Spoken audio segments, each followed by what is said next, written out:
If you've looked for an analytics job at all, especially an analyst role, you've probably noticed that these days being an analyst can mean anything. Everybody's an analyst, even if it has nothing to do with data. So pay attention to keywords and skills mentioned in the job description to determine whether it's actually the kind of analyst role that we're talking about today. Look for things in the title, the position title, like data scientist or data engineer. That's obviously a data related analyst.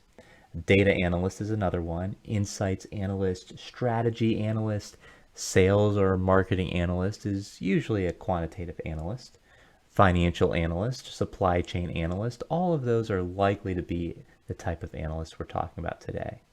But then the other thing you can do to determine if it's the kind of analyst role that we're talking about today is look at the skills that are required in the job description. You want to see things like analytics, SQL, interactive visualization, whether it's Power BI, Tableau, Click, or other interactive visualization tools.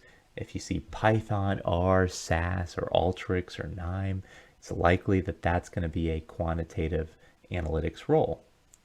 Also look for data science, statistical analysis, modeling, forecasting, or A/B testing.